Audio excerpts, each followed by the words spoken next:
Matt, right here in front of you.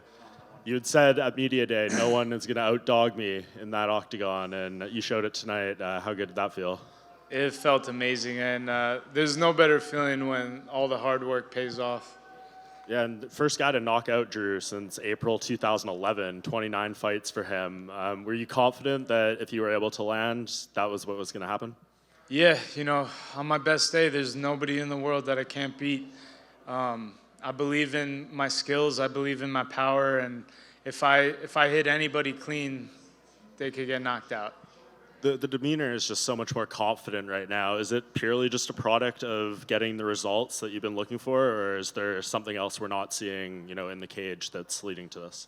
Yeah, honestly, I've been doing this for a while now, and I know I'm good.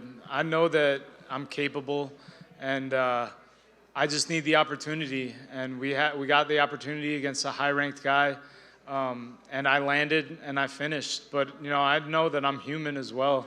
He could have easily landed on me and finished me, but I was in there and I did what I needed to do. I landed and I finished. And of course, the Paddy Pimblett call out once again. Is it almost like the more success that you have and the higher you climb, the fight almost gets more unrealistic in a way because you might be a little bit past him?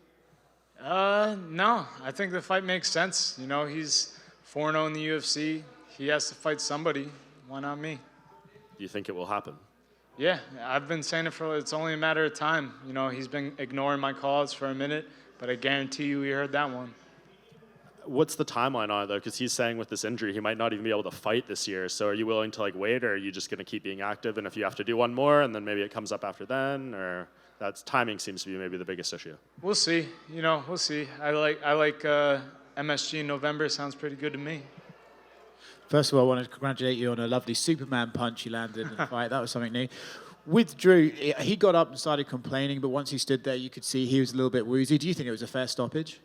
Yeah, I gotta watch the fight, but yeah. If you could have scripted this, right, knocking out a guy who's notoriously hard to knock out, being able to cut a great promo afterwards and having the crowd react like that, was this up there with as good as you could have imagined? Yeah, I would say so.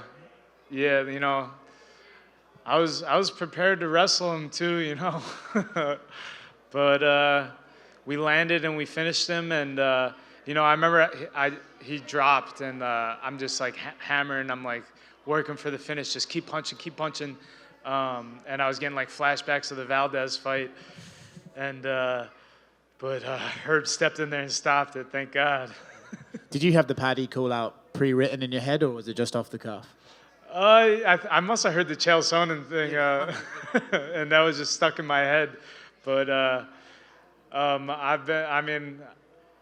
know I called him a bitch. I hope that ESPN didn't bleep that one out. We heard it. All right, yeah. But, that's it. He's got to stop being a bitch. Do you think, obviously, right, you said he's ignored your previous call-outs, but he had to have heard this one, which is pretty fair. If he ignores this one, is it safe to say at that point he just will never have any interest in fighting you and was trying to avoid you? Until he takes that loss in the UFC, I want to be the first one to beat him in the UFC. I like to do things that nobody's done. My last 2 fights, I beat undefeated guys. This fight, I knocked out Drew Dober, who's never been knocked out. I want to be the first one to beat Paddy Pimblett in the octagon. Hey, Matt. Over here. Congratulations, man. Talking about Paddy, how does a fight between you two go? It'd be a fun one. I love the energy he brings to the octagon, the crowd that he brings. And then he goes for it on the feet too, he throws on the feet, and then he's got high-level grappling. And I think that's what excites me the most, because I love jiu-jitsu as well. And, I see him tapping out Marines and stuff. I'm like, come on, how about me next? I'm a soldier. I was an Army vet in the Army for 8 years. Come on, try to tap me out.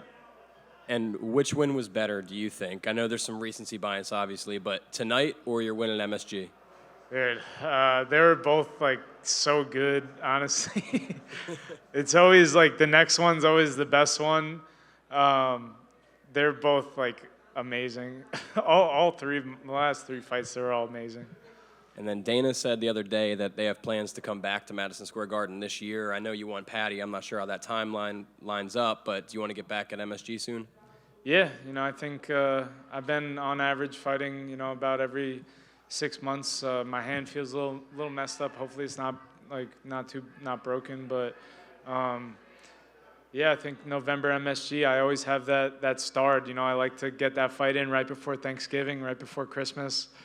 I got this was a nice time to fight. Now I get to go enjoy summertime in Long Island. I'm going to take my wife to Italy. We're going to have a nice vacation. Going to be jacked and tan all summer. Try to stay in shape. Try not to be the cream roller. Yeah, we'll see. Gotta go back to the gym, get back into the gym, help out my team with whatever they need. Whoever's got the next fight coming up, I'm there for sparring for them, and we reassess and we keep leveling up. Matty. Oh, Yeah, Ike. can I call you Matty? Yeah, you're my boy, dude. Ike Feldman with NBC Sports. Great performance, Matty. Where does this rank on the all-time steamroller performances? I mean, pretty high. I think knocking out a legend like Drew Dober, who's never been knocked out, is awesome. I think the last one at MSG was very sweet because Ottman needed to get knocked out. He needed to be humbled, and we had a good backstory. But I just beat number 14 in the world, so I'm one of the best fighters in the world, and I can say that, very confidently now. And at what point did you know during the week or tonight or till it was finally over that you were going to win this? And did Drew Dober's jaw throw you off by any point? I knew that I was capable of doing this since I got offered the fight. I know that I'm capable of beating anybody in the world, given the opportunity and given the right amount of time to have a good fight camp. Giga Chad had a nice chin all week, but he's the nicest guy, man. He's weirdly nice, but he's a good dude. Amazing, amazing. And for many that don't know, the Bulldozer, your father, extremely supportive. You have an amazing support system. How much does your father mean to you in your fighting career and outside of fighting, of course? It means the world to me.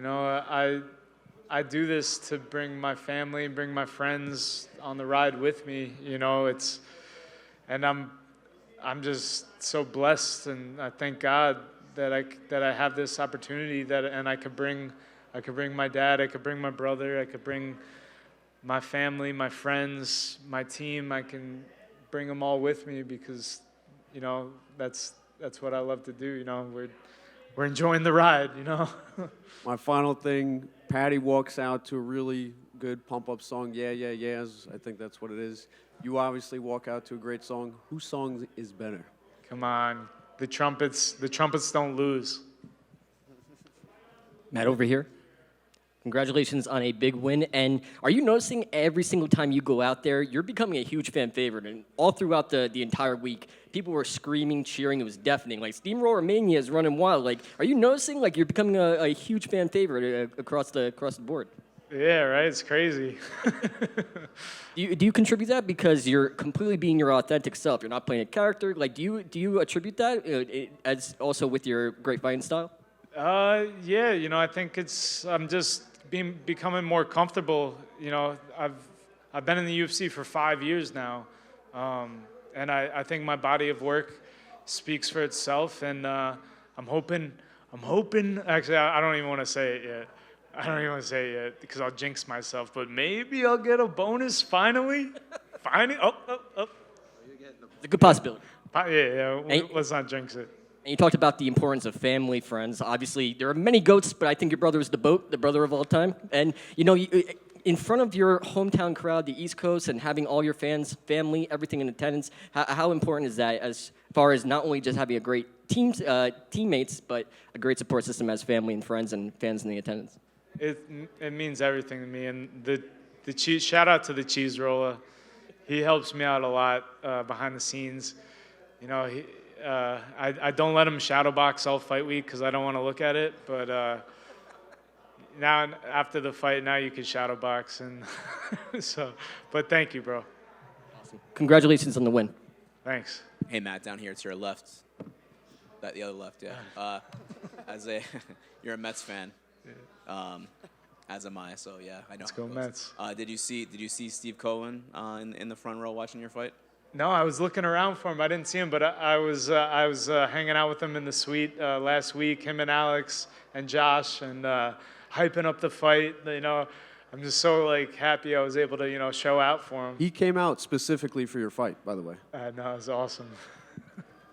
What did you say to him when you met him in the suite at Citi Field? I just I told him that I got a big fight coming up, and I'm ready to go. I'm fighting number 14 in the world, so it's a huge fight.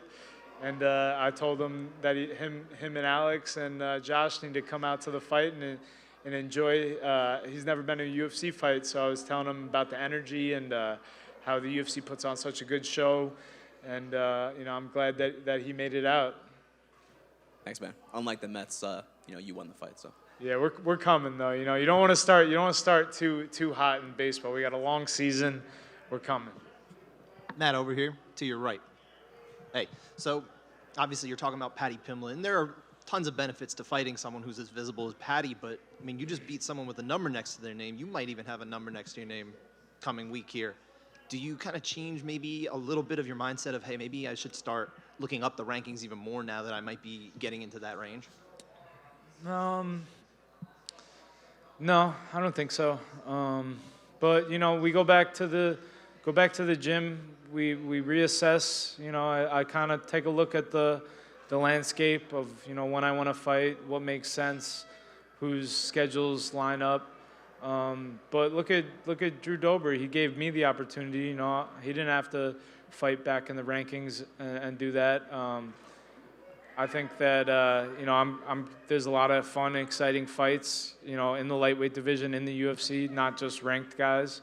But we'll see. My goal is to be a world champ, but I think styles make fights, and exciting fights is what fires me up. Opponents that really, get my blood going. When I hear an opponent and I think about a fight, and I'm like, oh yeah, like that. That's something I want, I get that little tingle in my ball sack, I get that going, and then I get excited about it. Like Drew Dober, I got that. I was like, oh yeah, that's one I want, So we'll see. You do a lot of your best work kind of from the outside of the cage. You've gotten, obviously, you busted up Dober tonight, working from the outside, and last fight you had against Zaitar, you knocked him out when you were back against the cage here. Is that something you really like being in that position? That's not really necessarily the most preferable. I don't know. I mean, Coach, we're doing a lot of movement, right? Looking good. We're doing a lot of movement, and then Fight with his head. we're fighting with our head. Not using his head, fighting with his head. There you go. But I mean, honestly, I could fight well, backing up. I could fight well going forward. So it's I can fight. I can fight any way.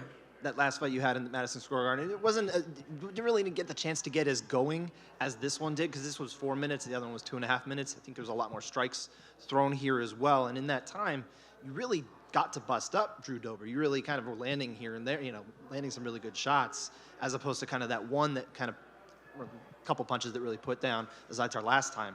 Does it kind of mean any more that you were able to get some real work in there and not just get a knockout, but kind of beat him along the way? Yeah, I mean, I'm really excited to watch the fight. I just, I was throwing my shots, and I feel like until I watch the fight, I'm the same way in sparring. Like, I have to record all my sparring sessions, because after sparring, I'm just like, oh man, I was lazy. Like, I didn't do anything good. And then I watch my sparring back, and I'm like, all right, I did pretty good. So, even thinking back at the fight, I know I landed some shots, but I knew I whiffed at some shots. I know my back was against the cage. My feints weren't too good. I think I only shot once and didn't even really commit. I didn't land any knees. I didn't land any elbows.